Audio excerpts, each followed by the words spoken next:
నమస్కారం. లైవ్ షోకి స్వాగతం. ముందుగా అతిథుల పరిచయం. శ్రీ పురుషోత్తం రెడ్డి గారు, ప్రముఖ విశ్లేషకులు, రాయలసీమ మేధావుల ఫోరం కన్వీనర్. శ్రీ ఔద్ శ్రీధర్ రెడ్డి గారు, వైఎస్ఆర్ కాంగ్రెస్ పార్టీ అధికార ప్రతినిధి. శ్రీ రాంభూపాల్ గారు, సిపిఎం సీనియర్ నేత. పురుషోత్తం రెడ్డి గారు, మీరు తిరుపతి వాస్తవ్యులే కదా. మొన్న జరిగిన కొన్ని రోడ్ యాక్సిడెంట్ కానీ, అట్లాగే కౌంటర్ ఇది లడ్డూ కౌంటర్లో ఫైర్ యాక్సిడెంట్ కానీ ఏంటి నిజంగానే ఈ అసమర్థతగా సాగుతున్న వైనమా, లేకపోతే ఏంటి పొరపాట్లు ఎందుకు జరుగుతున్నాయి ఇవన్నీ? మీరేమనుకుంటున్నారు? సంక్షిప్తంగా ఒక మాటలో చెప్పండి. కుమ్మియ గారు, అందరికీ నమస్కారం. బేసిక్గా తొక్కిస్లాట్లో జరిగినటువంటి ఘటన మాత్రం వైఫల్యం.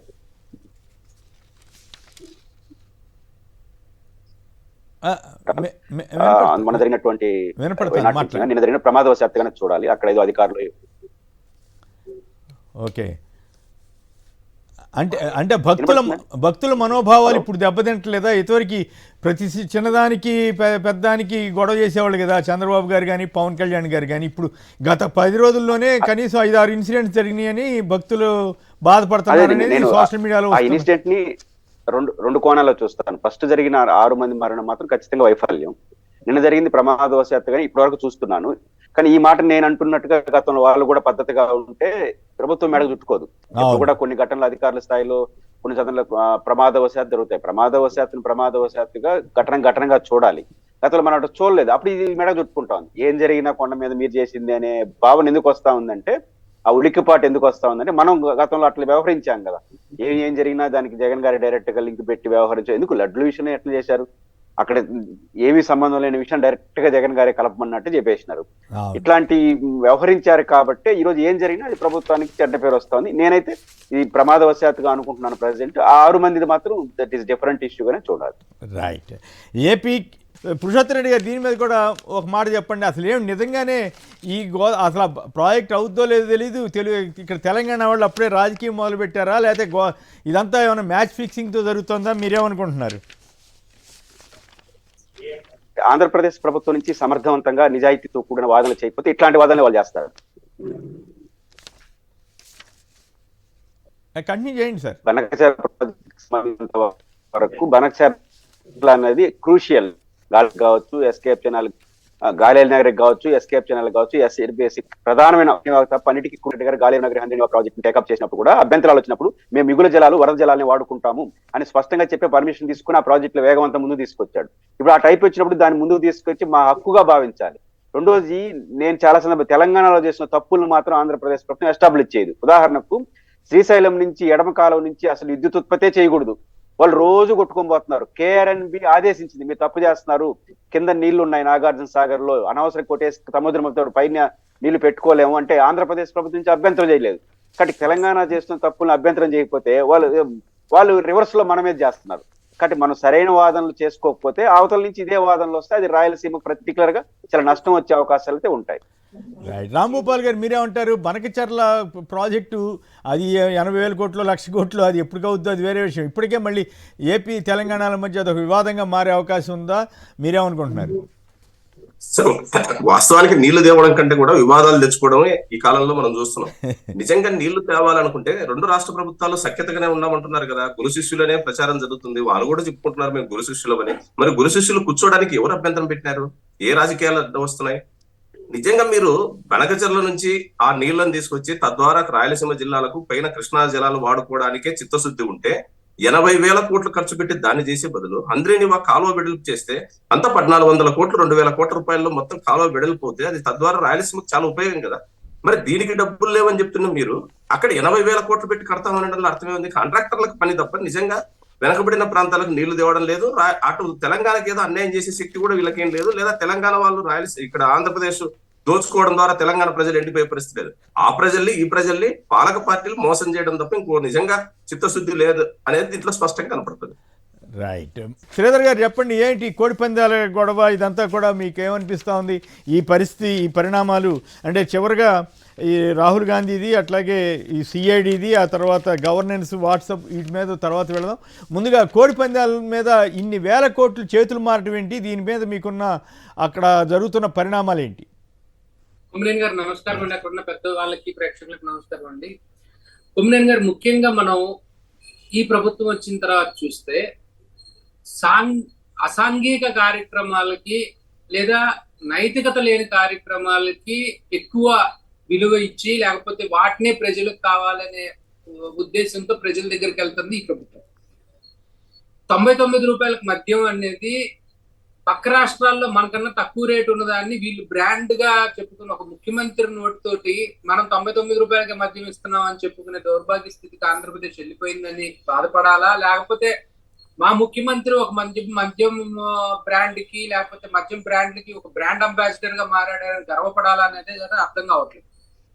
ఆ విషయం తీసి పక్కన పెడితే క్లియర్ కట్ గా హైకోర్టు డైరెక్షన్స్ ఖచ్చితంగా చెప్పారండి. పందాలు కత్తి కట్టకూడదు, డబ్బులు మార్చకూడదు అని చెప్పి.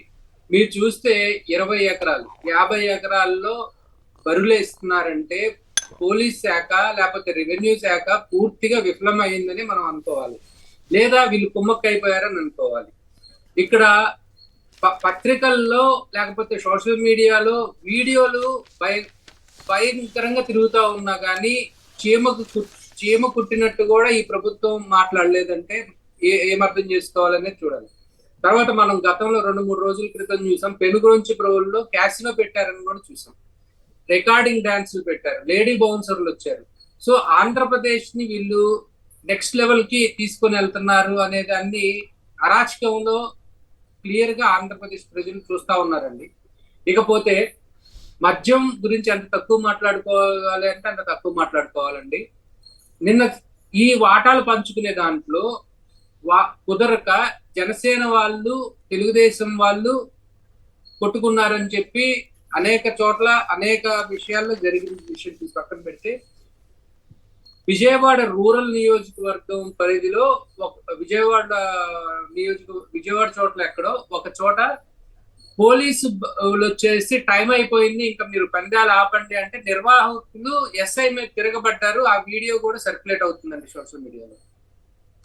సో ఈ స్థాయికి అంటే పోలీసుల మీద తిరగబడే స్థాయికి ఉన్మాదాన్ని చంద్రబాబు నాయుడు అనుకో ఖచ్చితంగా రెచ్చగొట్టింది చేయగలిగిందండి.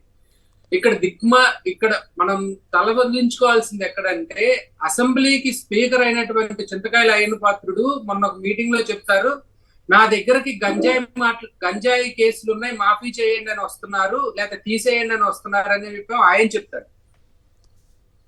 డిప్యూటీ స్పీకర్ ఏమో స్వయంగా కోడ్ని పట్టుకొని పందాలు ఆడతారు. సో ఈ విధంగా మనం మెసేజ్ ఇవ్వాలి అనుకొని పబ్లిక్ లో చెప్తాం, పబ్లిక్ కి ఏం మెసేజ్ ఇస్తున్నారు అనే దాన్ని మనం ఆలోచించాల్సిన విషయం వస్తుందండి. ఇంత ముందు జరగలేదా అంటే జరిగినాయి, కానీ ఏంటంటే దీంట్లో కనీసం 10వ వంతు కూడా జరగలేదు. అలాంటప్పుడు ఎంతో దుష్ప్రచారం చేసినటువంటి తెలుగుదేశం ఇప్పుడే పురుషోత్తం రెడ్డి గారు చెప్పారు, మీ వైపు వచ్చినప్పుడేమో దాన్ని జగన్ తప్పిదంగా చూసినప్పుడు మరి దీన్ని చంద్రబాబు నాయుడు గొప్పతనంగా చూడాలా లేదా చంద్రబాబు నాయుడు చేతగాంతనంగా చూడాలా? ఆంధ్రజ్యోతి సాక్షాత్ ఆంధ్రజ్యోతి 2,000 కోట్ల రూపాయలు జరిగిందని చెప్పి రాస్తే ప్రజాశక్తిలో 1000 కోట్లని రాశారు, ప్రవాహం జరిగింది అన్నట్టు రాసుకొచ్చారు. సో దీనికి చెప్పారు, వాళ్ళు కూడా చెప్పారు ఎక్కడ ఒక్క ఉమ్మడి తూర్పుగోదావరి జిల్లాలోనే 1,500 కోట్లంట, పశ్చిమ గోదావరి జిల్లాలో 750 కోట్లంట. అంటే 2 జిల్లాల్లోనే 2,250 కోట్లు అయితే రాష్ట్రం అంతా కలిపితే అనేక అంటే అఫ్ కోర్స్ అక్కడ ఆ ఏరియాలో ఎక్కువ జరుగుతుంది. ఈ విధంగా రాష్ట్ర ప్రభుత్వాన్ని ప్రతిష్టను దిగజార్చేసేసి ఈ విధంగా మాట్లాడినప్పుడు అసలు చంద్రబాబు నాయుడు వీళ్ళు మాట్లాడే విధానాన్ని మనం ఏ విధంగా చూసుకోవాలి? సో రికార్డింగ్ డాన్సులు కానివ్వండి, ఇంకోటి కానివ్వండి, గుండాట ఇప్పుడు ఇది ఒక స్కూల్లో పెట్టారండి. విచిత్రం ఏంటంటే యనమల రామకృష్ణుడు గారు మాజీ స్పీకర్, ఆయన సొంత నియోజకవర్గం వాళ్ళ కూతురు ప్రాతినిధ్యం ఇస్తున్న దాంట్లో ఒక స్కూల్ క్యాంపస్ లో పెట్టారంటే నిన్నటి వరకు చదువుకోండియా మీకు మంచి భవిష్యత్తు వస్తుందన్న ప్రభుత్వాన్ని తీసి పక్కన పెట్టిన ప్రజలు గుండాట లేకపోతే కోడి పందాలు స్కూల్ ఆవరణలో తీసుకొచ్చిన ఘనత అయితే మాత్రం చంద్రబాబు నాయుడు గారికి దక్కుతుందండి. ఖచ్చితంగా ఆంధ్రప్రదేశ్ ప్రజలు తీవ్ర వేదంలో ఉన్నారు. ఎక్కడా కూడా నిన్నటి వరకు చంద్రబాబు నాయుడు గారు ఏం చెప్పారు, జగన్ ని గెలిపించడం వలన మీకు నెల నెల డబ్బులు వేస్తున్నారు, లేక 3 నెలలకు కనీసం వేస్తున్నారని చెప్పిన చంద్రబాబు నాయుడు, నేను వస్తే సంక్రాంతి కానుక ఇస్తాను 600 రూపాయలది, మా హెరిటేజ్ ముక్కిపోయిన నూనె అవి ఇవి కలిపి ఇస్తానని చెప్పిన చంద్రబాబు నాయుడు కనీసం అవి కూడా ఇవ్వలేదు. అది తీసి పక్కన పెడితే 6,700 కోట్లు ఇచ్చామని ఘనంగా చెప్తున్నారు. ఎవరికి ఇచ్చారండి 6,700 కోట్లు? 400 కోట్ల రూపాయలు ఆరోగ్యశ్రీకి 9 నెలల బకాయిలంట. మనం ఆంధ్రప్రదేశ్ లో గతంలో ప్రతి నెల వచ్చేసి యావరేజ్ 250 నుంచి 300 కోట్ల రూపాయలు మనం కట్టిన సందర్భాలు ఉన్నాయి. సో ఇది ప్రతి నెల 9 నెలల నుంచి పేమెంట్లు ఆపేసేసి వాళ్ళకి ఏమి ఇవ్వకుండా చేశారు. 6,700 కోట్లు నేను ట్రాన్స్ఫర్ చేశానని డబ్బా కొడుతున్నారు. ఒక్క అమ్మఒడి 7,000, రైతు భరోసా 7,000. అనేక సార్లు ఒక్క నిమిషం అండి, ఒక్క నిమిషం. సో ప్రచారం ఏం చేసుకోవాలి అనే దాని మీద పెట్టిన ఫోకస్ ఈ శాంతి భద్రతల మీద లేకపోతే నిజమైన సమస్యల మీద పెట్టున్నట్టయితే రాష్ట్రానికి ఈ బాధ తప్పేదండి. రైట్. రాంభూపాల్ గారు చెప్పండి, క్యాసినోలా కోళ్ల పందాలంట, ఊరు వాడ యథేచ్ఛగా పందాల జోరు, జోద క్రీడలు.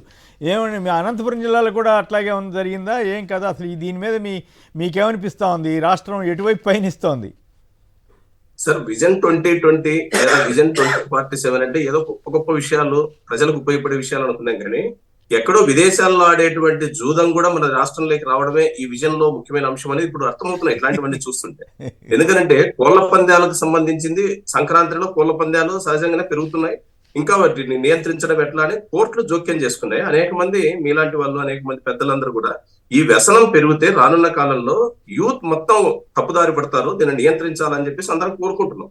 కానీ దురదృష్టవశాత్తు ప్రజాప్రతినిధులుగా, సీనియర్లుగా, గౌరవమైన స్థానాల్లో ఉండే మంత్రులే నేరుగా కోళ్లు పట్టుకొని పందెం బరిలో దిగిన తర్వాత ఇక సాధారణ ప్రజలకు వీళ్ళు ఇచ్చే సందేశం ఏంటని నిన్న సీఎం రమేష్ గారు చూసాం. బీజేపీ నాయకులు చెప్తారు మా చాలా శుద్ధమైన నీతివంతమైన, ఏమి నీతి? భార్య ఇద్దరు భర్తలు కలిసి కోళ్ల పందాన్ని ప్రారంభిస్తారు. రఘురామకృష్ణరాజు గారు మొత్తానికి పేటెంట్ తీసుకుంటాడు ఏదైనా నీతి విలువల గురించి మాట్లాడేదంటో. మరి రఘురామకృష్ణరాజు గారు తోటలోనే 25 ఎకరాలు కోళ్ల పందానికి వేసినట్టుగా వచ్చింది. ఇంతకుముందు చెప్తున్నారు ఒక ప్రభుత్వ పాఠశాలలో నేరుగా ప్రభుత్వ పాఠశాలనే కోళ్ల పందెం బరిగా మార్చేసినారు. ఇప్పుడు లెక్కలు చూస్తే ఆంధ్రజ్యోతి ఈనాడు రాసిన లెక్కలనే ప్రామాణికంగా తీసుకున్నా 1,000 కోట్ల రూపాయల వ్యాపారం జరిగింది. మరి ఇన్ని 1,000 కోట్ల రూపాయల వ్యాపారం జరుగుతుంటే ఇన్కమ్ ట్యాక్స్ లో ఎక్కడ పోయినారు? ఈడీ డిపార్ట్మెంట్ ఎక్కడ ఉన్నారు? మద్యం నియంత్రిస్తాం, బెల్ట్ షాప్ పెడితే బెల్ట్ తీస్తామని చెప్పిన వాళ్ళు ఎక్కడ ఉన్నారు? మొత్తం క్యాష్ నో పేరుతో ఈ రోజు విదేశీ సంస్కృతి అంతా అక్కడ విచ్చలవిడిగా తయారైంది. రికార్డ్ డాన్సులు అమ్మాయిలతో పట్టపగలు నడిరాత్రుల్లో కూడా డాన్సులు వేయిస్తున్నారని వార్తలు, వీడియోలు చూస్తున్నాం. మరి ఇంత జరుగుతుంటే ఇది ఆంధ్రనేనా? ఇది మనం కోరుకునే ఆంధ్రనేనా? లేదా మీరు చెప్పిన స్వర్ణాంధ్ర అంటే ఈ రకమైన ఆంధ్రనా అని చెప్పేసి ఈరోజు పాలకులు మనం అడగాల్సి ఉంది. రెండో వైపు ఇది కొన్ని జిల్లాలకు పరిమితమైన సంస్కృతి లాగా గతంలో ఉండేది. ఈ పందాలు ఆడడం అనేది ఏదో తూర్పు పశ్చిమ గోదావరి జిల్లాల్లో కొన్ని ప్రాంతాల్లో ఉండేది. కానీ రాను రాను ఈ వీడియోల వల్ల, మీడియా ప్రచారం లేదా ప్రభుత్వ నాయకులే నేరుగా పాల్గొనడం వల్ల గ్రామాల్లోకి కూడా విస్తరించింది. ఈ రోజు కొన్ని పత్రికల్లో వచ్చింది రాయలసీమ జిల్లాలో కూడా ఇది పెరిగిందని, ముఖ్యంగా అన్నమయ్య, అదే విధంగా కొన్ని ప్రాంతాల్లో ఈ సంస్కృతి మరింత ఎక్కువైందని చెప్పేసి. ఎవరు పెంచుతున్నారు దీన్ని? ఖచ్చితంగా అధికారంలో ఉండే పార్టీల నాయకులే దీనిని పెంచి పోషిస్తున్నారు. దీనికి ఉపేక్షించి మౌనంగా దాల్చి మొత్తం దీని అంతటిని పెరగడానికి కారణమైంది అధికార యంత్రాంగం. పోలీస్ డిపార్ట్మెంట్ ఎక్కడైనా చిన్న పేకాటాడే వాడి మీద పట్టుకొచ్చి వాడికి నల్ల రగ్గులు కప్పేసి మొత్తం మీడియా ముందు పెట్టి మేము పెద్ద పట్టుకునే ఉంటున్నారు కదా. మరి పబ్లిక్ గా చట్ట విరుద్ధంగా 100,000 కోట్ల రూపాయలు అక్కడ పెట్టుబడులు పెట్టి వ్యాపారం చేస్తుంటే, ఎక్కడి నుంచి అమ్మాయిలు తీసుకొచ్చి వాళ్ళ బాక్సర్స్ అనే పేరుతో అమ్మాయిలను అక్కడ తీసుకొచ్చి ఒక ప్రదర్శన లాగా చేయిస్తుంటే మరి ఎందుకని మీరు నియంత్రించలేదు? అసలు పోలీసు ఏం లేదా? పోలీసు వాళ్ళకి ఇదేం కనపడదా? రెండో వైపు ఇంకో ముఖ్యమైన అంశం గమనించాలి సార్. ఒకవైపు ఏమో డబ్బులున్న వాళ్ళందరూ ఈ కోడి పందాల్లో 1,000 కోట్లు విచ్చలవిడిగా ఖర్చు పెడుతున్నారు. రెండో వైపు పేదలు పండగ చేసుకునే పరిస్థితి లేదు. ఇంతకుముందే శ్రీధర్ గారు చెప్పినట్లు సంక్రాంతి కానుక లేదు, గతంలో వస్తున్నటువంటి స్కీమ్స్ లేవు. ఈ రోజు ప్రజల కొనుగోలు శక్తి ఘోరంగా పడిపోయింది. అనేక నివేదికలు చెప్తున్నాయి, మేం చెప్పడం కాదు, నేషనల్ శాంపుల్ సర్వే తాజా రిపోర్ట్ చెప్తుంది. ఆంధ్ర రాష్ట్రంలో కొనుగోలు తగ్గింది. చిన్న వ్యాపారులు, మధ్యస్థ వ్యాపారులు పూర్తిగా ఆ వ్యాపారాలు లేక షాపులు బంద్ అయ్యే పరిస్థితి వచ్చింది. కరెంటు ఛార్జీలు పెరగడం ద్వారా చిన్న మధ్య తరహా పరిశ్రమలన్నీ మూతపడే స్థితికి వచ్చినాయని చెప్పేసి ప్రభుత్వ లెక్కలే చెప్తున్నాయి. వీటిని కంట్రోల్ చేసి వీటి కోసం అవసరమైతే పెట్టుబడులు పెట్టి వీటిని ఇంకా ఎట్లా కాపాడాలి, ఉపాధి ఎట్లా పెంచాలనేది వదిలేసి కోళ్ల పందాల కోసం, మద్యం కోసం వ్యసనాలను పెంచి పోషించి తద్వారా ఆంధ్ర రాష్ట్రంలో మేము గంజాయి లేని ప్రాంతాన్ని కాపాడుతాం, గంజాయి రహిత ఆంధ్రప్రదేశ్ ఎట్లా నిర్మిస్తారు? ఇప్పుడు అక్కడంతా స్వచ్ఛమైన నాణ్యమైన మందు దాగి ఎగిరినారే ఏంది? అక్కడ కూడా అవే జరుగుతున్నాయని వార్తలు వస్తున్నాయి కదా. అధికార పార్టీకి అనుకూలంగా ఉండే పత్రికలే రాస్తున్నాయి కదా, మద్యం ఏరులై పారిందని. అంటే ఇది పారాలని కోరుకుంటూ నోటితో ఒకటి నొసటితో ఒకటి చేసే ప్రయత్నాలు జరుగుతున్నాయి. దీనిని నియంత్రించకపోతే ఆంధ్ర రాష్ట్రం మరో పెద్ద వ్యసన కేంద్రంగా మారే ప్రమాదం ఉంది. తద్వారా ఇది ఎక్కువ నష్టపోయేది డబ్బులున్న వాళ్ళు ఏముంది, ఈ రోజు హైదరాబాద్, ఇతర రాష్ట్రాలు, ఇతర దేశాల నుంచి వస్తారు, పందాలు ఆడతారు, వెళ్ళిపోతారు. తర్వాత కంటిన్యూ చేసేది ఎవరు? తర్వాత ఈ కల్చర్ ని పెంచి పోషించేది ఎవరు? సాధారణ ప్రజలు, లేని వాళ్ళు, ఆ పూట కాపూట దొరికే వాళ్ళు, ఇంట్లో పెళ్ళం పని చేస్తే తీసుకొచ్చి డబ్బులు ఇట్లాంటి వ్యసనాలకు ఖర్చు పెట్టి నష్టపోయే పేదలు. అందుకని ఈ సంస్కృతిని ఆపడానికి చంద్రబాబు నాయుడు గారు స్పందించి ఈ వ్యసనాల్ని మేము నియంత్రించలేకపోయినామని చెప్పాలి, లేదు వీటిని ప్రోత్సహించడమే విజన్ 2047 అని చెప్పాలి. ఈ రకంగా లేకపోతే ఆంధ్ర రాష్ట్రం నష్టం జరుగుతుంది. సో విజన్ లోనే డిక్లేర్ చేయమంటున్నారు, గొడవ లేకుండా పోతుంది. అప్పుడు శ్రీలంకకి వెళ్ళి ఆడాల్సిన అవసరం లేదు, ఆంధ్రలోనే ఆడుకోండి అని చెప్పమంటారా? అంతే, ఆయన అదన్నా చెప్పాలి, ఇదన్నా చెప్పాలి. నా విజన్ లో ఇది భాగం అని అంటే సరే, ఆ విజన్ లో భాగం కాబట్టి ప్రజలు అర్థం చేసుకుని ఈ విజన్ పనికిరాదు అని అన్న చెప్తారు. లేదు ఈ విజన్ లో భాగం కాదు, పొరపాటుగా జరుగుతుందంటే మీరు పాలనా వైఫల్యాలనే ఇప్పుడు ప్రశ్నిస్తారన్న పవన్ కళ్యాణ్ గారు. సనాతన ధర్మం చాలా పశ్చాత్తాపం చెందుతాడు కదా, మరి మీ ప్రాతినిధ్యం వహించే నీ జిల్లాల్లోనే కదా ఇవన్నీ జరుగుతున్నాయి. మీకేం ప్రాయశ్చిత్తం గుర్తురాలేదు? పిఠాపురంలో ఈ విషయంలో టీడీపీ జనసేన వాళ్ళు కొట్టుకున్నారు కూడా. పవన్ కళ్యాణ్ గారు మరి పర్మిషన్ ఇచ్చే కొట్టుకోమన్నారా, లేకపోతే ఆయనకు తెలకుండా ఆ ధర్మానికి కనపడకుండా ఈ అధర్మం జరిగిందో ఆయన చెప్పాలి ఇప్పుడు. ఎందుకంటే నీతి మాట్లాడటం కాదండి, నీతి మీద నిలబడడం ముఖ్యం.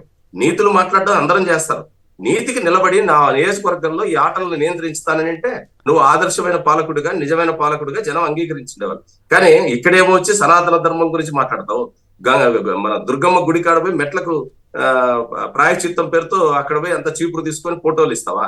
నీ నియోజకవర్గంలో మాత్రం వందల వేల కోట్ల రూపాయల వ్యాపారాలు జరుగుతున్నాయి. మరి ఎందుకు మాట్లాడటం లేదు? ఉప ముఖ్యమంత్రి గారు మీరు మాట్లాడాలి కదా, అంతకుముందు హోమ్ మినిస్టర్ గురించి మాట్లాడినారు కదా, ఇప్పుడు ఎందుకు మాట్లాడటం లేదు ఈ విషయంలో? కాబట్టి అందరి వ్యవహారాలు బట్టబయలేదు ఇట్లాంటి సందర్భాల్లోనే. రైట్.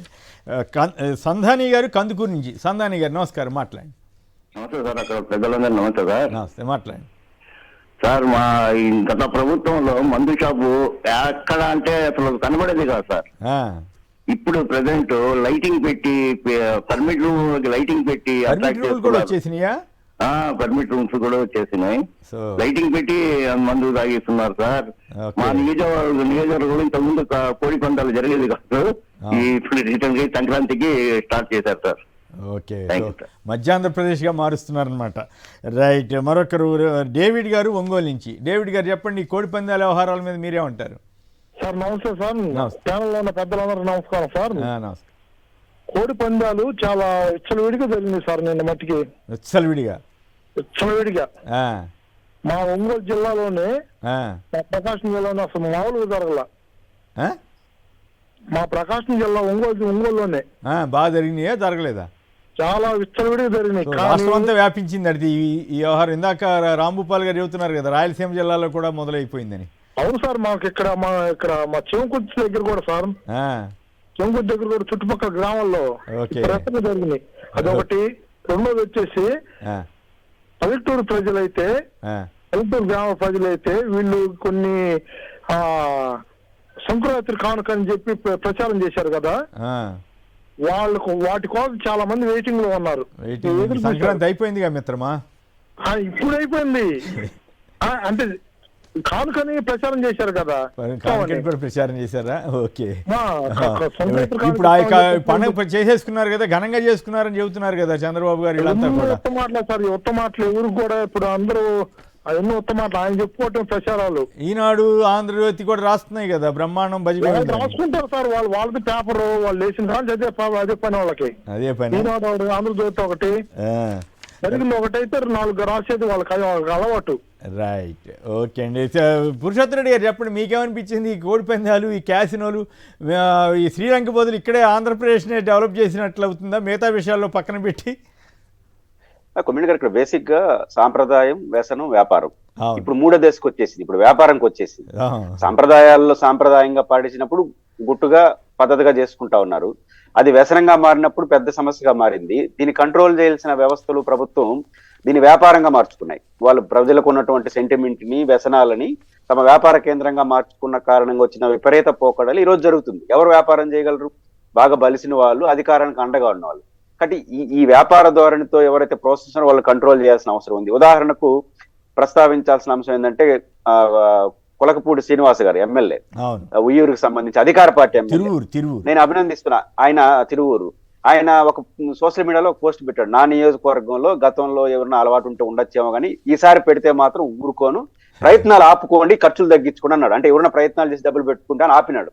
ప్రయత్నం అది ఏం జరిగిందో నాకు తెలియదు ఆ ఊర్లో. కానీ ఆ ఎమ్మెల్యే చేసిన ప్రయత్నం హోంమంత్రి చేస్తుంటే, మంత్రులు చేస్తుంటే రాష్ట్రం జరుగుంటాయి. అక్కడ ఎమ్మెల్యేని ఎవరు పట్టించుకోలేదని మరి తర్వాత వచ్చిందండి. మరి ఆ ఎమ్మెల్యే ఎందుకు చెప్పాడు, ఎవరి మీద కోపంతో చెప్పాడు? ప్రయత్నాన్ని అభినందిస్తున్నాను. ఒక రిప్రజెంటేటివ్ ఆఫ్ పీపుల్ గా నా నియోజకవర్గంలో పెట్టద్దు అని అధికార పార్టీ ఎమ్మెల్యే చెప్పినాడు. మీరు అధికారంలో ఉండే మంత్రులు గాని చెప్పి ఉంటే సగం పడిపోయింటాయి.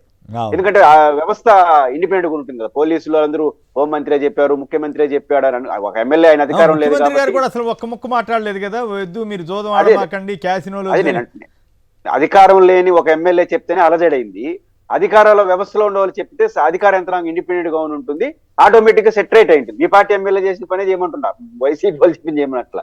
కాబట్టి అధికారంలో ఉన్న వాళ్ళు సీరియస్ గా తీసుకోకపోతే ఇది ఒక వ్యసనంగా మరి రాష్ట్రం అంతగా లేని కల్చర్. మా రాయలసీమలో ఇట్లాంటి అలవాటే లేదు, ఇట్లాంటివి లేదు. దాన్ని కూడా వచ్చినాయంటే మాకు డెవలప్మెంట్ పక్కకు పోయి ఇవి వచ్చినాయంటే అన్నెసరీ కాంట్రడిక్షన్ వస్తుంది. ప్రభుత్వం సీరియస్ గా ఆలోచించాలి. తమ చేయాల్సిన పని ఆపేసి ఈ పనులన్నీ చేసుకుంటే ప్రభుత్వానికి చెడ్డ పేరు వస్తుంది, ప్రజలు నష్టపోతారు. రైట్. అది కోడి పందాల మీద ప్రముఖులంతా కూడా ఆవేదన వ్యక్తం చేస్తున్నారు. ఇక రాజ్యంతోనూ పోరాడుతున్నామంటూ ఎలక్షన్ కమిషన్ తీర్పైన రాహుల్ గాంధీ గారు గట్టిగా మాట్లాడారు. ఓటర్ల జాబితాలో ఎందుకు తేడా వచ్చింది, వీటి మీద వివరాలు అడిగితే కూడా ఇవ్వట్లేదని అంటున్నారు. రాంభూపాల్ గారు, రాహుల్ గాంధీ గారి స్పీచ్ వింటే ఏఐసిసి ఆఫీస్ ప్రారంభోత్సవం సందర్భంగా నిజంగానే కాంగ్రెస్లో ఏమైనా చిత్తశుద్ధి ఉందా, వాళ్ళల్లో ఏమైనా మార్పు వచ్చిందా, మరి ఈ నిజంగానే వాళ్ళు బీజేపీని ఎదిరించే పరిస్థితిలో ఉన్నారా లేదా, మీకేమనిపిస్తాను? ఒకటి సార్, నిన్న ఏఐసిసి కార్యాలయం ఓపెనింగ్ సందర్భంగా బీజేపీ ఆర్ఎస్ఎస్ తోనే కాదు రాజ్య వ్యవస్థతో కూడా మేము పోరాడుతున్నామని చాలా పెద్ద మాటలే వాళ్ళు మాట్లాడినారు. రాజ్య వ్యవస్థతో పోరాడాల్సిన పరిస్థితిని కల్పించింది గతంలో కాంగ్రెస్, అదంతా మనకు తెలుసు. ఎందుకంటే మొదటి నుంచి ఈ దేశంలో రాజ్యాన్ని దుర్వినియోగం చేసి దాని అధికారాన్ని ఉపయోగించుకొని అనేక రాష్ట్ర ప్రభుత్వాలు రద్దు చేయడం కానీ, రాష్ట్రాల హక్కులు లేకుండా కాలరాయడం కానీ ఇవన్నీ చాలా పెద్ద ఎత్తున గతంలో జరిగింది. ఇప్పుడు అదే అంటుంటాం కదా, శ్మశాన వైరాగ్యం అని. శ్మశానానికి పోయినప్పుడు అందరికీ అనిపిస్తుంది ఏం బతుకు ఎంత ఎప్పుడోసారి మట్టిలో కలిసేదేలే అనుకుంటాం. మళ్ళా కొద్దిగా 4 అడుగులు ముందుకేస్తేనే మారిపోతాం. అట్లా అధికారం లేనప్పుడు వైరాగ్యం చెందితే ఉపయోగం లేదు. ఈ రోజు వాస్తవానికి బీజేపీ ప్రభుత్వం గతం కంటే కూడా గత కాంగ్రెస్ ప్రభుత్వం అధికారం కోసం ఇవన్నీ చేసింది. కానీ బీజేపీ అధికారం కోసమే కాదు, ఆ లక్ష్యం కోసం చేస్తుంది.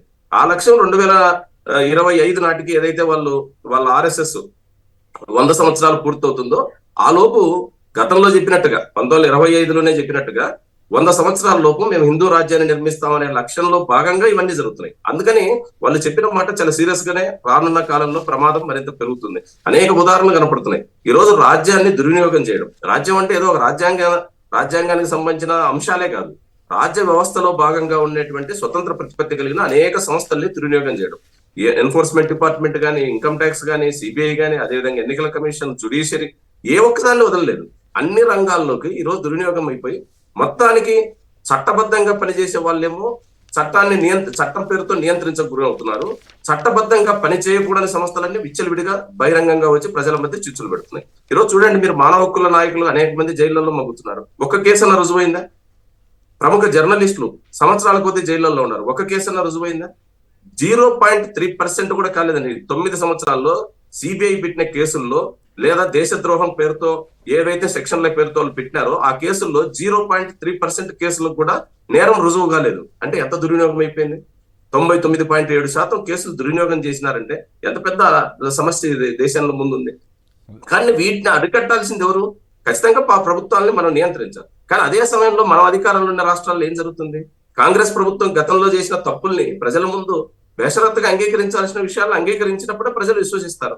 ఈరోజు కాంగ్రెస్ నాయకులు కూడా తాము అధికారంలో ఉన్నప్పుడు ఒక రకంగాను, ప్రతిపక్షంలో ఉన్నప్పుడు ఒక రకంగాను కాకుండా నిజమైన రాజ్యాంగాన్ని కాపాడే బాధ్యత ఈరోజు పాలక పార్టీలు ఎటూ చేయలేదు. కాబట్టి ప్రతిపక్షాలు అందరం కలిసి ఉమ్మడిగా ఈ ప్రభుత్వాన్ని నియంత్రిస్తే తప్ప ప్రజల హక్కులకు రక్షణ ఉండదు. అట్లా నియంత్రించాల్సిన దాంట్లో మేజర్ బాధ్యత తీసుకోవాల్సింది ఎవరు? కాంగ్రెస్ ప్రధాన పార్టీ. ఎంత కాదండి, అది ప్రధాన ప్రతిపక్షం.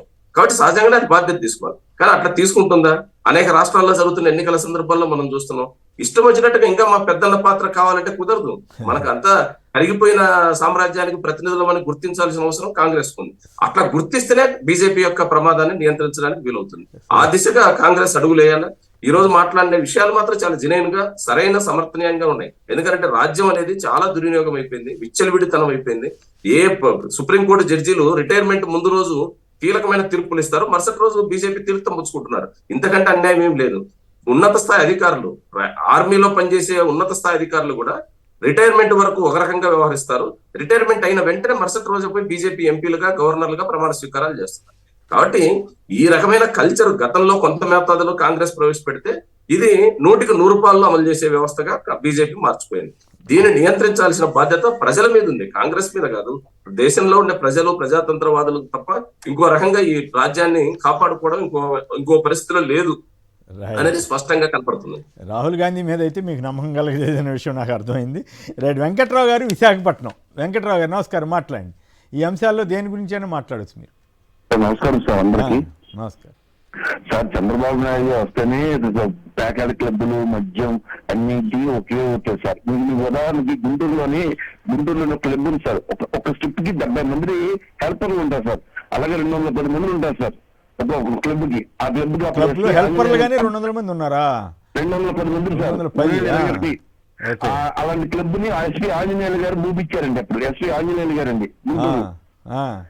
అలాంటి క్లబ్ ను మళ్ళీ జగన్మోహన్ రెడ్డి టైం కూడా క్లోజ్ అయిపోయిందండి. చంద్రబాబు నాయుడు గారు రాగానే మళ్ళీ ఓపెన్ అయిపోయిందండి. ఉత్సాహంగా ఓపెన్ చేశారా చంద్రబాబు గారు? విజయవాడలోని కొన్ని హోటల్స్ ఉన్నాయి సార్, నాకు తెలిసి మా ఫ్రెండ్స్ వాళ్ళు వెళ్తుంటారు. కొన్ని హోటల్స్ కానీ ఉంటాయి, ఓపెన్ గా వెళ్తారండి. ఓపెన్ గా చక్క లాడ్జింగ్ ఇస్తారు, రూమ్ ఇస్తారు, అన్ని ఇస్తారండి, అన్ని ఇస్తారు. అలాగే స్కూల్స్ కూడా అంతేండి. స్కూల్స్ లో కూడా చాలా వరకు గవర్నమెంట్ స్కూల్ అనేది తప్పించడానికి జాగ్రత్త ట్రై చేస్తారు. మొత్తం మీకు అబ్జర్వ్ చేస్తారు లేదు, ప్రతి స్కూల్ కూడా అంతే.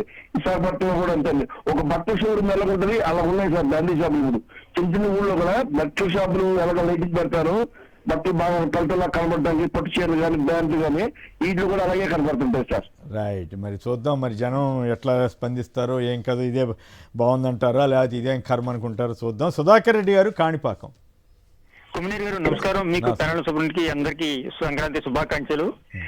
మాకు యాక్చువల్లీ ఇన్నేళ్ళకి నేను కూడా చూస్తున్నాను కానీ మా చిత్తూరు జిల్లాలో ఇప్పుడు కోళ్ల పందాలు పెద్దగా ఉండవు కుమ్మనీర్ గారు. అలాంటిది ఈ ఏడాది కోళ్ల పందాలు కూడా బ్రహ్మాండంగా సులువు చేసినారు. అక్కడనే కోళ్ల పందెం ఎక్కడ జరుగుతుంటే అక్కడే మద్యం షాప్ అక్కడే ఉంది. కోళ్ల పందెం ఎక్కడ జరుగుతుంటే అక్కడే మద్యం షాప్. సదుపాయం చేశారని సంతోషపడాలేమో ఆంధ్రప్రదేశ్. నిజంగా జనాలకు కూడా ఏం ఆనందం అంటే కోళ్ల పందెం జరిగే జగన్ అక్కడనే పేకాట శిబిరం ఒకటి, కోళ్ల పందెం ఒకటి, దాని పక్కనే భోజనము, మందు అన్ని వాళ్ళు చెప్పిన రేట్ అక్కడ ఇవ్వాలి. ఎంత రేటు చెప్తే అంత రేటు. ఇంకోటి కుమ్మనేని గారు మీరు చూడండి, 300 బరువులు అని చెప్తున్నారు. ఎక్కడ ఈస్ట్ గోదావరి, ఉభయ గోదావరి జిల్లాలో 3000 బరువులు పెట్టారు. 3000 బరువులు అంటే దాంట్లో చిన్నవి కావచ్చు, పెద్దవి కావచ్చు. అక్కడే ఒక కోడి పందాలు కూడా వాళ్ళు బయట నుంచి తెచ్చి ఒక కోడిని 30,000, 20,000, 2 లక్షలు, 3 లక్షలు కూడా. ఎందుకంటే ఈ ₹1,00,000 పందెం కూడా జరిగిందంటే పేపర్ లో ప్రముఖంగా వచ్చింది. అక్కడ ఒక చోట ఉభయ గోదావరి 2 జిల్లాల్లోనే 5,000 కోట్లు టర్న్ ఓవరింగ్ జరిగిందంటే జోదంలో గానీ దీంట్లో. అందులో అందమైన అమ్మాయిని తీసుకొని వచ్చి కూడా ఎప్పుడైనా ఇది జరిగిందా కుమ్మనేని గారు? గత చరిత్రలో ఎప్పుడైనా కానీ ఏ ప్రభుత్వంలో అయినా కానీ ఇంత బరి తెగించిపోతే ప్రేక్షక పాత్ర వహిస్తున్నారు, బరి తెగించి పెట్టారు అనమాట. రైట్, మన పురుషోత్తమ రెడ్డి గారు చెప్పండి, రాహుల్ గాంధీ వ్యాఖ్యల మీద కూడా మీరేమైనా స్పందిస్తారా? రాహుల్ గారి వ్యాఖ్యలను పూర్తిగా స్వాగతించాల్సిన అంశం. కార్తీక్, రాహుల్ గాంధీ గారు అదే సందర్భంలో 2 అంశాలు జాగ్రత్త తీసుకోవాలి. తాము పార్టీ అధికారంలో ఉన్న చోట రాజ్యం పైన పోరాడాల్సిన అవసరం ప్రతిపక్షానికి ఇవ్వకూడదు. అంటే ఎవరైతే మీరు జాతీయ స్థాయిలో పోరాడాల్సిన పరిస్థితి వస్తుందో దాన్ని ప్రస్తావించి appropriate correct. The same time మనం రాష్ట్రాల అధికారంలో ఉన్న చోట ప్రతిపక్షానికి రాజ్యం పైన పోరాడాల్సిన పరిస్థితి కల్పించకూడదు. అప్పుడు ఏమవుతుందంటే జాతీయ స్థాయిలో రాహుల్ గాంధీ గారు చెప్పే మాటకి విలువ పెరుగుతుంది, ప్రజలు సమీకృతం అవుతారు. లేదా బీజేపీ ప్రత్యర్థి కాబట్టి ఒక మాట అన్నాడు కాబట్టి అనాల్సి వస్తుందనే విమర్శ వస్తుంది. 2, ఆంధ్రప్రదేశ్ లో మీరు రాజ్యం మీద పోరాడుతున్నారా, రాజ్యం మీద పోరాడే వాళ్ళపైన రాళ్ళేస్తున్నారా? కాంగ్రెస్ పార్టీ అడుగుదాం అనుకున్నాను, మీరు గుర్తు చేశారు, బాగా చెప్పారు. ఓకే, మీరు ఆంధ్రప్రదేశ్ లో రాజ్యం మీద పోరాడంటే అధికారంలో ఉన్న వాళ్ళ ప్రతిపక్షం పోరాడుతుంది. ఒకవేళ ప్రతిపక్షం సరిగ్గా పోరాడకపోతే వాళ్ళు పక్కన పెట్టి మీరు బాగా పోరాడాలి, అంతే తప్ప ప్రతిపక్షం మీద రాళ్ళేయడం. జగన్మోహన్ రెడ్డి గారు హర్యానా ఎన్నికలు జరిగిన నేపథ్యంలో ఇమీడియట్ ఎఫెక్ట్ ఏం స్పందించాడు? కాంగ్రెస్ పార్టీ వాళ్ళు కూడా స్పందించలేదు, అంత గట్టిగా స్పందించినాడు. కాంగ్రెస్ ఏమైనా మిత్రపక్షం కాదు, ఆయన జైల్లో పెట్టిన పార్టీ. కానీ ఆ హర్యానాలో జరిగిన ఫలితాన్ని, ఈవీఎంలు జరిగిన అన్యాయాన్ని ప్రస్తావిస్తూ ఈ విషయంలో డైరెక్ట్ గా కాంగ్రెస్ పార్టీకి, పిఎంఓకి, ప్రైమ్ మినిస్టర్ కి ట్యాగ్ చేస్తూ ఎక్స్ లో స్పందించాడు.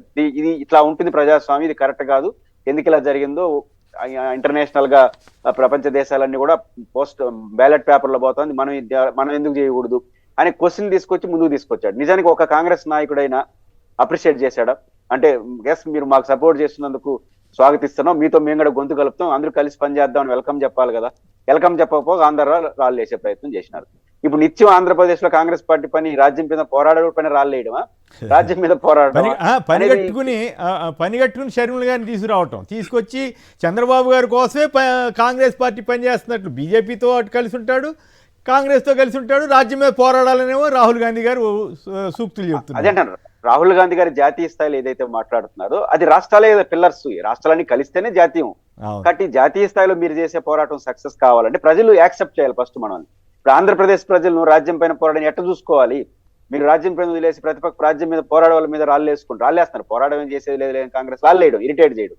ఆ రాళ్ళేటి ఇరిటేట్ చేస్తా ఉన్నప్పుడు ఇక్కడ ఆంధ్రప్రదేశ్ ప్రజలు మీరు రాజ్యం మీద పోరాడుతున్న స్లోగన్ ఆహ్వానిస్తారా?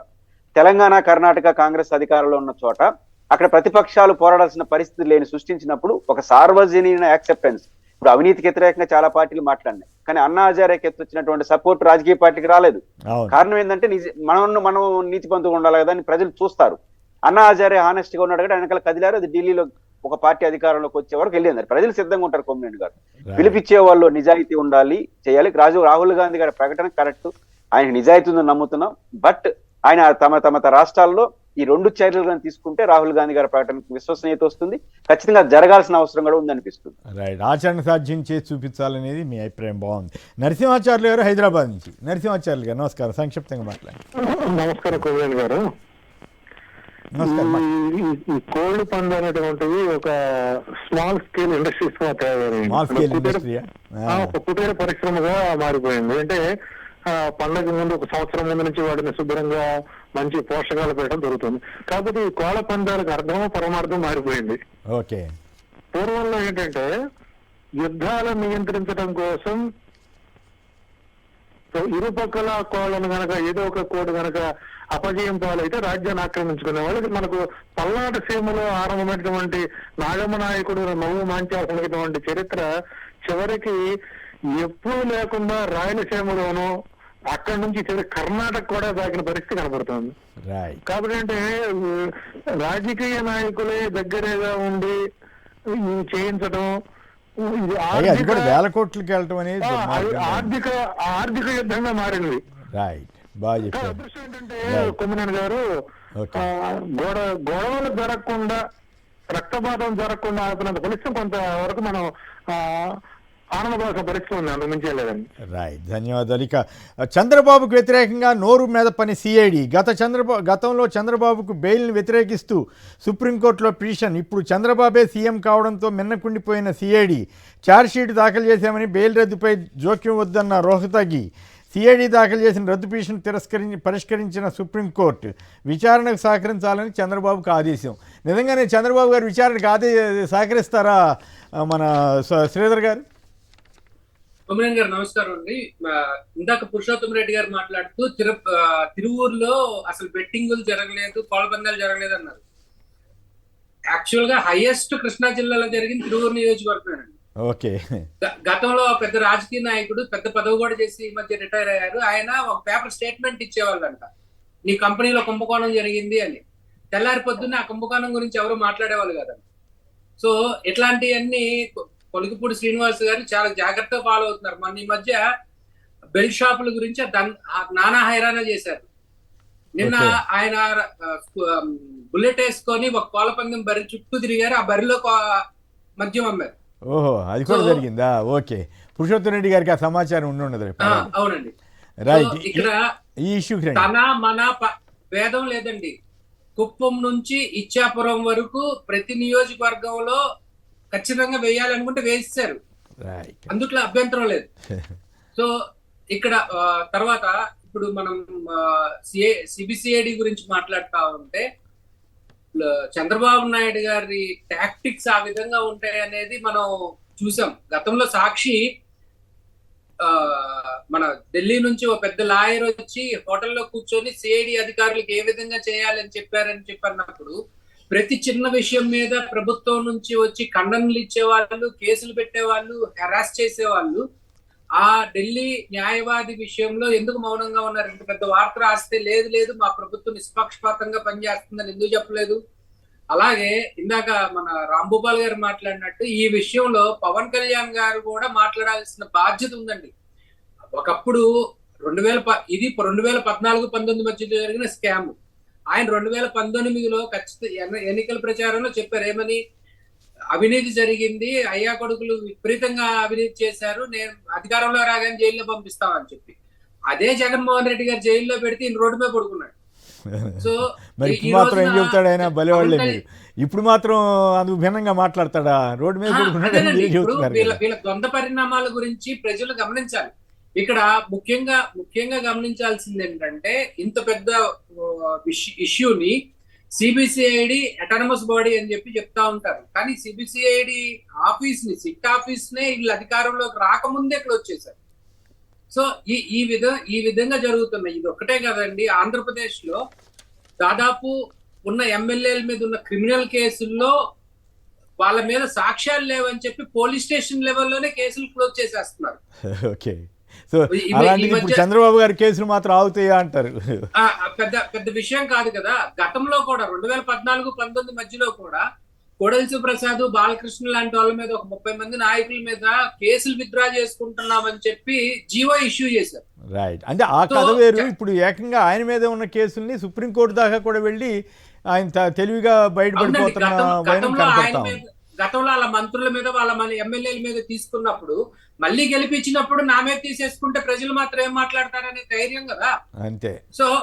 సో ఈ విషయాన్ని ఖచ్చితంగా వైఎస్ఆర్సీపీ అధికారికంగా మేము మళ్ళీ ఖచ్చితంగా అధికారంలోకి వస్తాం, ఎట్లయితే ఈ కేసుల్ని రీఓపెన్ చేయాలో ఓపెన్ చేస్తాము, ఖచ్చితంగా వీటి మీద మాత్రం ఇన్వెస్టిగేషన్ జరుగుతుంది.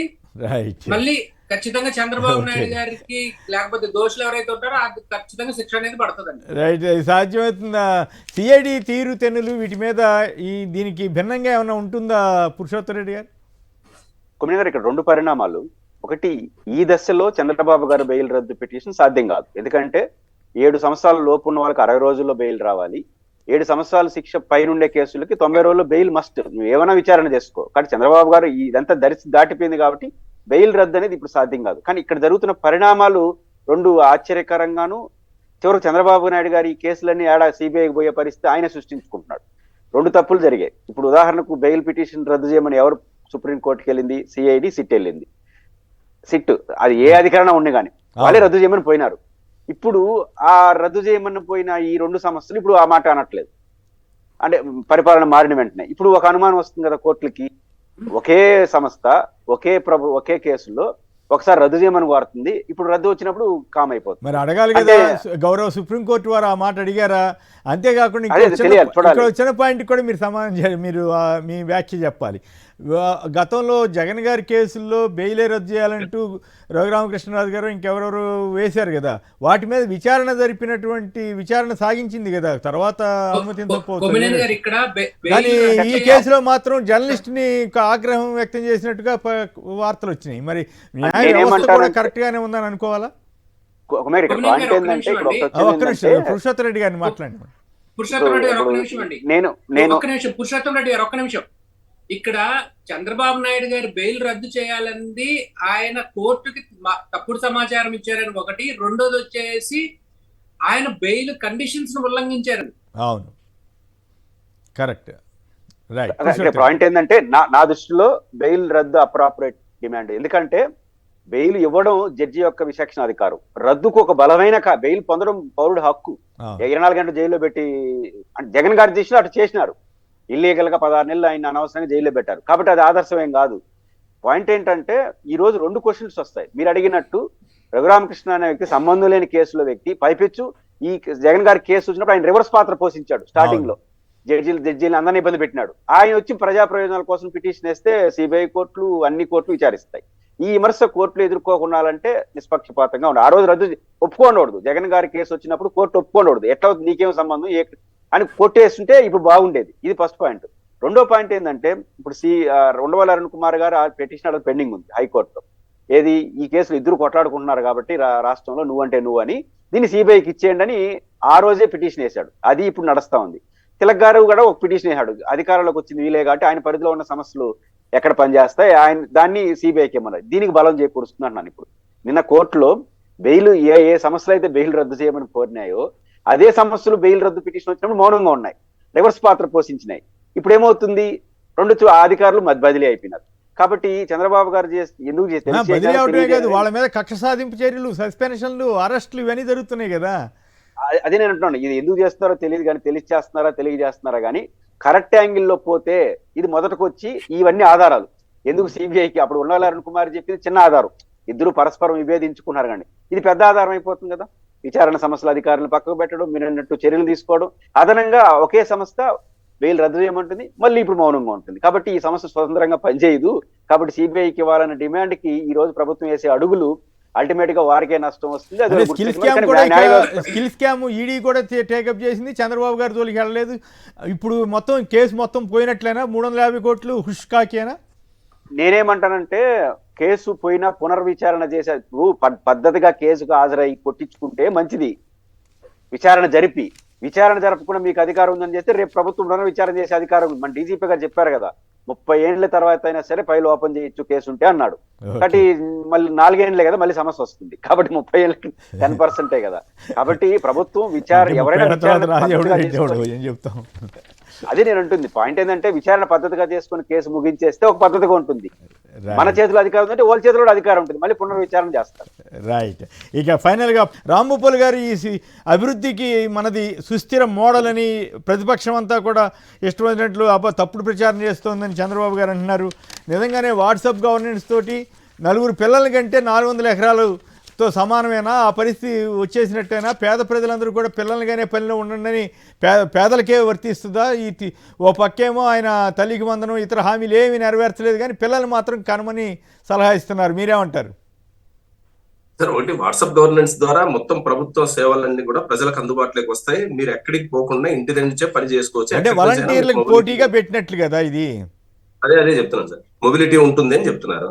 వాట్సాప్ ద్వారానే అంటున్నప్పుడు ఫిజికల్ గా వాలంటీర్ వచ్చి ఇంటి దగ్గర వచ్చి తన సేవల్ని ప్రభుత్వం ద్వారా అందాల్సినటువంటి అన్ని సౌకర్యాలను అందిస్తున్నప్పుడు దాన్ని ఎందుకు తీసేసినట్టు? దాన్ని పెడితే మ్యాన్ పవర్ కి ఉద్యోగం ఉంటుంది. రెండవది ప్రజలకు నేరుగా తమ సందేహాల్ని తెలుసుకోవడానికి, తమకు ఏది జరుగుతుంది ఏది జరగాలి అని కోరుకోవడానికి అవకాశం ఉంది. మరి దాన్ని తీసేసి వాట్సాప్ ద్వారా అనడంలో అర్థం ఏమిటి? ఒకటి, దీంట్లో స్పష్టంగా కనపడుతుంది ప్రజల్ని మాయ చేయడం, ఏదో జరగబోతుంది, ఏదో మనకందరికీ చాలా సౌకర్యాలు అందుతున్నాయని చెప్పేసి లేని దాన్ని కల్పించి చెప్పడం. రెండోది, ఉన్న వ్యవస్థల్ని బలహీనం చేయడం. ఒకవైపు వాలంటీర్ వ్యవస్థ పోయింది, రెండో వైపు సచివాలయంలో ఉండే 1,27,000 మంది ఉద్యోగులు ఇప్పుడు ఎంతమంది ఉంటారో ఎంతమంది పోతారో తెలియని పరిస్థితి. రేపు క్యాబినెట్ జరిగితే అది ఒక పెద్ద చర్చనీయాంశంగా మారే అవకాశం స్పష్టంగా కనబడుతుంది. దాంతో పాటు అనేక రంగాల్లో పనిచేస్తున్నటువంటి చిన్న సన్నకారు ఉద్యోగులు ఇప్పటికే ఆందోళన ఉన్నారు, కొద్దిమంది ఉపాధి కోల్పోయినారు. మరి ఇవన్నీ లేకుండా వాట్సాప్ గవర్నెన్స్ ద్వారా ఉపాధి ఎట్లా పెరుగుతుంది? తద్వారా ప్రజలకు సౌకర్యాలు ఏం మెరుగవుతాయి? మెరుగైతే మాత్రం ఉపయోగం ఏం జరుగుతుందో ఆలోచించాలి. రెండోది, కాదు ఇప్పుడు వాళ్ళందరినీ 4 పిల్లల్ని కనమని చెబుతున్నాడు కదా ఆయన. అదే చెప్తున్నాను. ఇప్పుడు ఒకవైపు ఏమో పిల్లలు అధిక సంతానం, నేను గతంలో తక్కువ మంది కనమని చెప్పేసి, అంటే ఈయన చెప్తే కనడం, ఈయన చెప్పకపోతే ఆపడం. మరి అంటే ఎంత భ్రమలో ఉన్నాం మనం ఆలోచించుకోవాలి. వాస్తవ జీవితం ఏమిటి? నిన్నగాక మొన్న జరిగింది మనం చూసాము. అన్నమయ్య జిల్లాలో 2 పిల్లలు ఆడపిల్లలు, ఆ 2 పిల్లల ఆడపిల్లల మెయింటెనెన్స్, చదువులు, ఖర్చులు, వాటితో అప్పులు పాలై పొలం గిట్టుబాటు కాక తండ్రి 2 ఆడపిల్లలు ఒక్కొక్కసారి ఒకరిని తీసుకుపోయి ఉరేయడం, తర్వాత భార్యను తీసుకుపోయి చంపేయడం, ఆ తర్వాత తాను చనిపోవడం అనేది ఈ కాలంలో గత వారం క్రితం మనం చూసిన ఒక పెద్ద విషాద సంఘటన. అవును. మరి అంత పెద్ద సంఘటన జరిగితే ముఖ్యమంత్రి దానికి రీజన్ ఏమిటి ఆలోచించినారా? ప్రభుత్వం ఏమన్నా ఆలోచించిందా?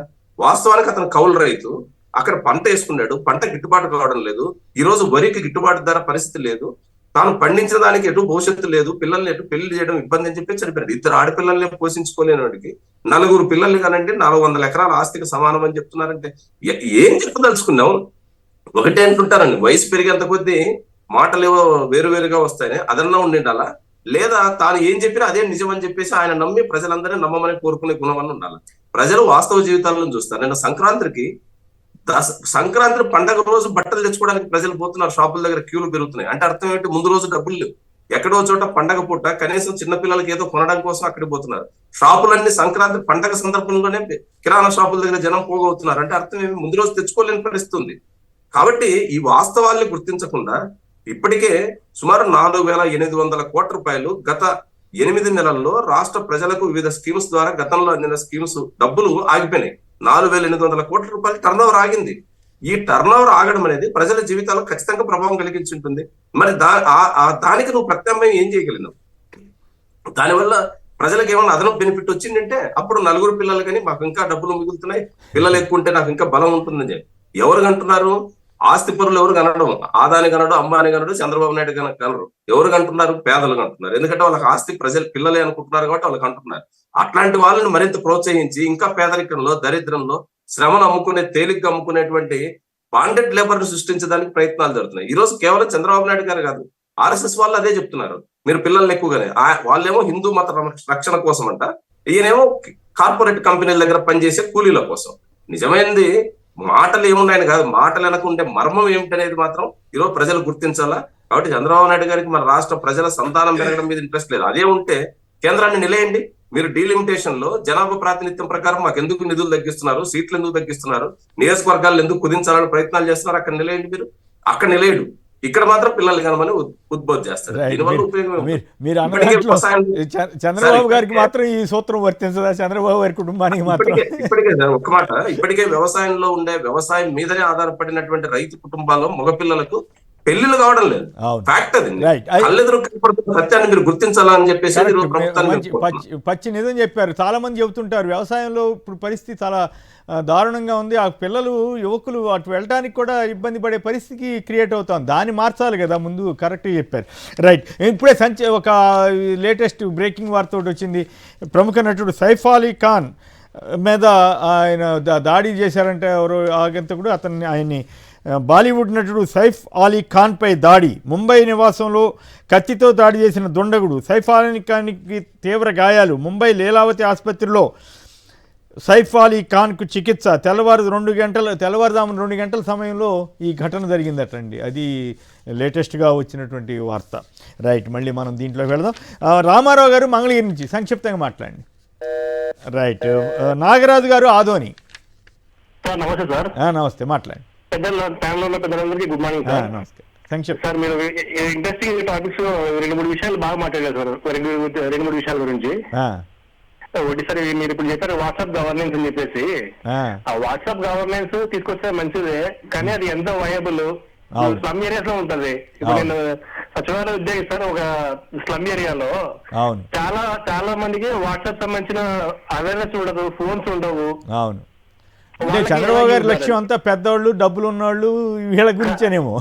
అదే లేదు సార్, నేను ఏమంటున్నా అంటే అది డిఫికల్టీస్ ఏమున్నాయి, ఏం మీద ఆలోచించాలి సార్. కొద్దిగా గ్రౌండ్ లెవెల్లో వయబుల్ కాదా? కాదు. ఇప్పుడు మరి అది కూడా మంచి పాయింట్ చెప్పారు. బట్ 4 పిల్లల్ని కనమంటున్నారు, మరి ఆ పనిలో అంటా ఉంటారా సార్? అది ఒకటి చెప్తాను సార్, ఈ విషయంలో మనకి ప్రోస్ అండ్ కాన్స్ ఉన్నాయి సార్. ఎగ్జాంపుల్ ఒకటి చెప్తాను సార్. ఇప్పుడు నార్త్ ఇండియాలో ఇప్పుడు మనమంతా జనాభా కంట్రోలింగ్ అని చెప్పేసి మనమంతా జనాభా కంట్రోలింగ్ లో ఉన్నాం సార్. ఏపీ, మనం సౌత్ ఇండియన్ స్టేట్స్ అన్ని.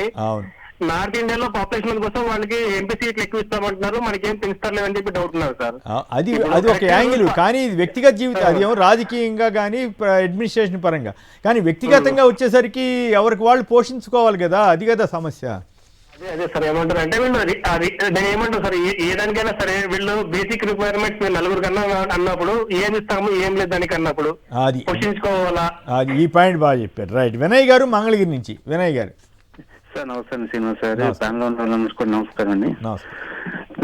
సార్, అది కోడి పందాలు వచ్చేవాడికి బాగా అంటే బాగా జరుగుతుంది సార్ కదా. ఓకే. నేను ఉప్లూరు వెళ్ళాను సార్. ఉప్లూరులో అసలు గోవా నుంచి పోయి పెట్టారండి. అంత మొత్తం ఫ్రీగా భోజనాలు. ముందు గోవాలో అలా చేస్తారు, అలా చేస్తున్నారండి. గోవాలాగా మార్చేశారు. గోవాల కన్నా కూడా కారణం కదా, లేడీ బోనస్ మొత్తం సీల్ కాదు.